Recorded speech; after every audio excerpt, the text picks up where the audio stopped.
দেশের ক্রীড়াঙ্গনে নতুন দিগন্তের সূচনা। প্রথমবারের মতো ক্রীড়াবিদদের পেশাগত স্বীকৃতি, ক্রীড়া ভাতা এবং ক্রীড়া কার্ড প্রদান কার্যক্রম শুরু হয়েছে।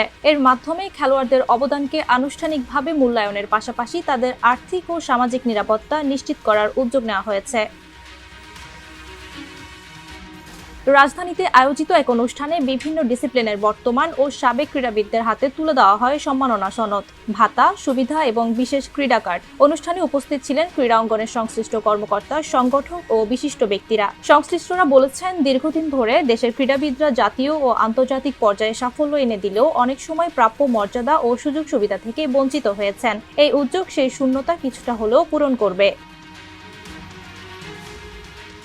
ক্রীড়া কার্ডের মাধ্যমে খেলোয়াড়রা বিভিন্ন সেবা, চিকিৎসা সুবিধা ও বিশেষ সহায়তা পাবেন বলে জানা গেছে। অন্যদিকে ক্রীড়া ভাতা তাদের আর্থিক স্থিতিশীলতা নিশ্চিত করতে সহায়ক ভূমিকা রাখবে। অনুষ্ঠানে বক্তারা বলেন, একজন ক্রীড়াবিদ শুধু মাঠে দেশের প্রতিনিধিত্ব করেন না, তারা জাতির গর্বও বহন করেন। তাই তাদের ভবিষ্যৎ নিরাপত্তা ও মর্যাদা নিশ্চিত করা রাষ্ট্রের দায়িত্ব।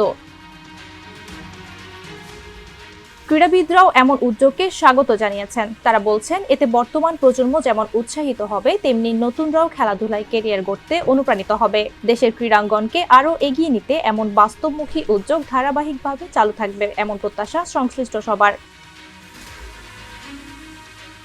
মিমি মাজুমদার, নিরপেক্ষ।